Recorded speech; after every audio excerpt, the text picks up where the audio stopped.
Hello everybody and welcome back to the Screen Watcher Reviews channel.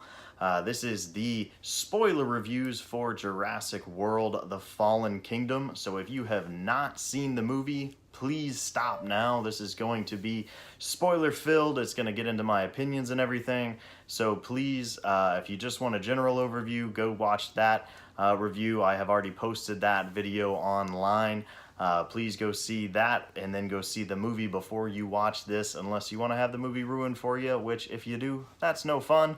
But if you're that type of person, whatever, you have now been warned.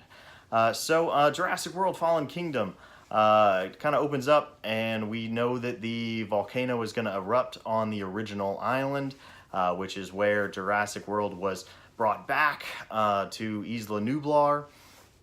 Which was the original site of Jurassic Park. They did a great job of harkening back to Jurassic World, where it was all destroyed and everything, when you kind of saw some of the island bits and pieces there. Throughout the movie, you saw some stuff from the original Jurassic Parks, which I'll get into later. So I loved them going back to the new movies, going back to the old trilogy, so kudos to them for that. But you open up with Jeff Goldblum, who is awesome, talking in front of Congress about, should these animals be saved from this volcano? Is it our right to do this? We brought them back. Maybe this is God's way of saying they shouldn't be there. They've already gone extinct once, whatever, they really shouldn't be here if they're getting killed off again, kind of thing. Which I thought was a really interesting way to kind of open it. And, the government says, it's not our call. We're not going to get involved. We're going to let everything kind of run its course. So Bryce Dallas Howard, Claire, is kind of at her wit's end. She's running this kind of corporation to try to go and save these dinosaurs.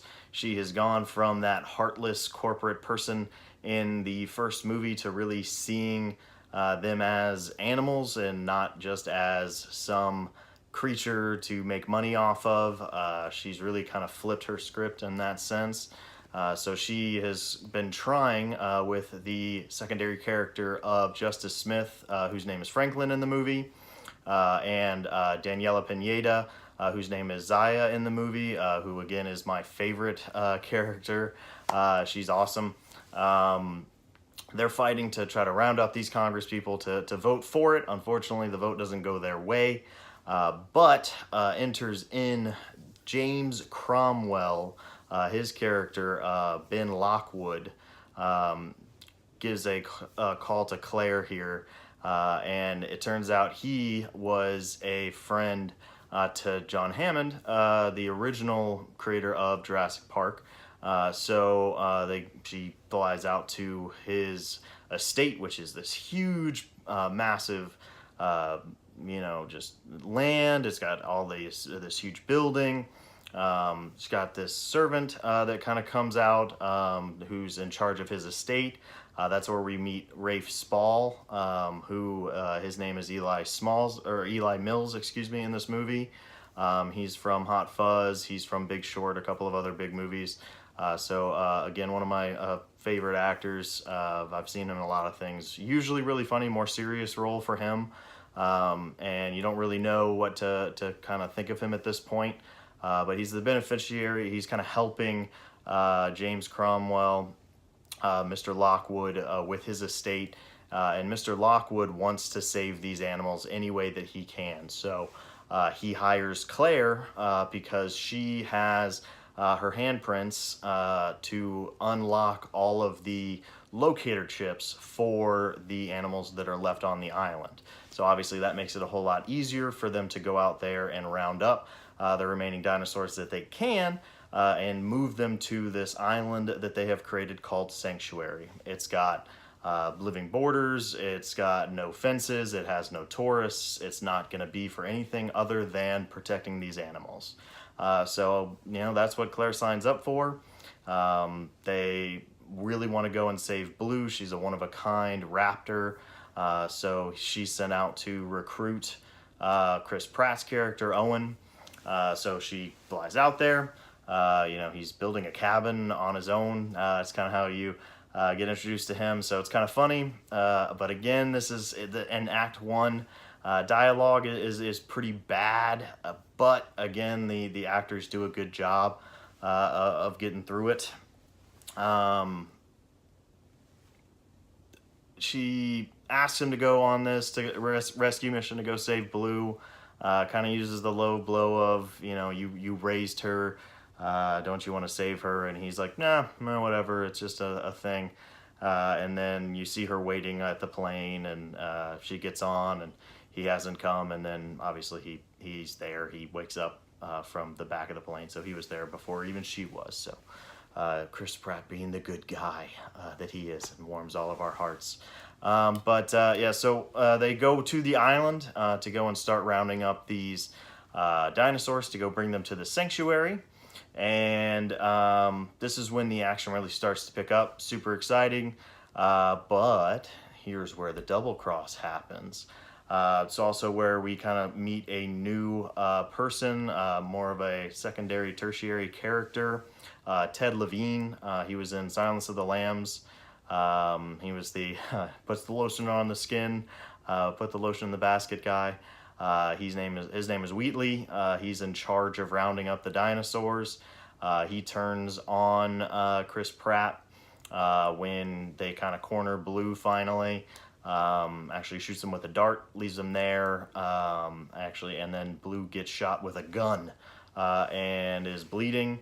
And Zaya was there, luckily enough, to say, hey, I can help save Blue, but you have to, you know, kind of help us out here. But doesn't help Chris, but she's at least saved. And then you kind of don't really know where they're going, and Chris is just left in the jungle, which is kind of just left for right now. Then you have Bryce Dallas Howard and Justice Smith Franklin locked into this little security room where they're tracking all this stuff, and you can kind of see things are changing from a rescue mission to something's kind of fishy here. And so they get locked into this panel room, and one of the gates gets opened, and you have the scene from the trailer again where he thinks it's a T-Rex. It's not, but it's some other huge dinosaur, which is super scary. They finally get out of the shaft there and you know, escape up top. They all go running down the mountain just from the trailer. Chris Pratt wakes up from waking up from the dart. And the original car, which was, again, they harken back to the original Jurassic Park, which was awesome. And you see the car that falls from the very, very top into the enclosure that Tim was in, and then falls and collapses at the very, very base of the tree. So that was right where they found Blue. But the lava flows over that car and right where Owen is.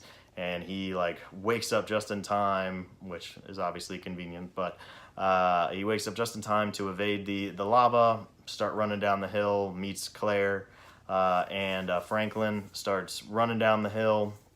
They see that these dinosaurs aren't being treated like they're getting rescued. It looks like something else is happening, and they're taking way more dinosaurs than they said they were originally going to.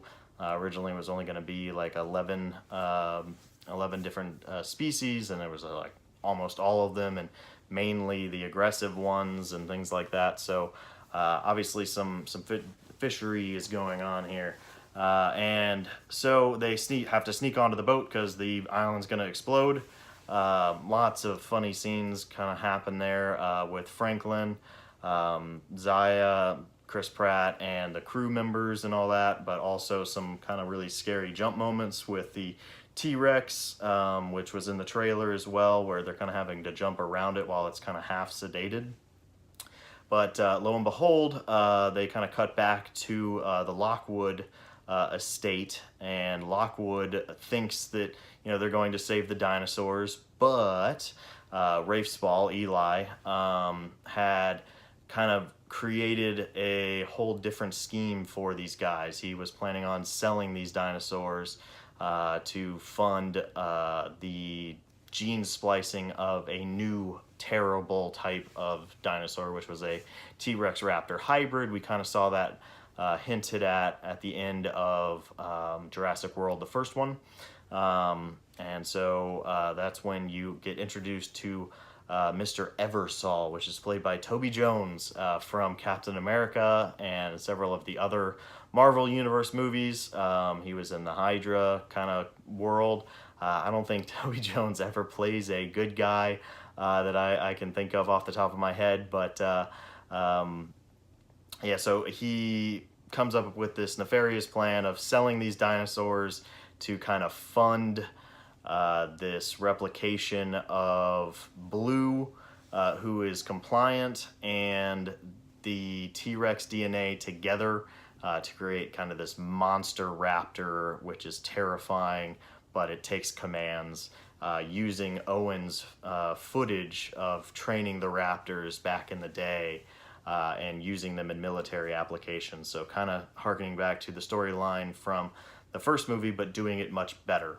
And you also see the little girl, Isabella Sermon, again. She's Lockwood's granddaughter, and she overhears all this. She gets locked in her room by Eli Mills, by Rafe. So it's a whole plot point there. And so boat gets back to shore. Crazy stuff's going on. Big, huge action sequences as you know, the dinosaurs start getting raffled off. You know, you're seeing hundreds of millions of dollars at this point in sales. Bryce Dallas Howard and Chris Pratt are trapped. You think there's no way out now because they're in this compound, but the granddaughter helps them out. The dinosaurs help get them out in some pretty crazy ways, which was really exciting to see. Really fun ways of getting them out. And then right as they're pitching this new terrible dinosaur that they've created, they bring it out to show the people. They start bidding on it. Everything starts to go awry, and this new terrible dinosaur is unleashed into the crowd, and it is terrifying. Like I said in my general review, it kind of turns into a monster movie at this point.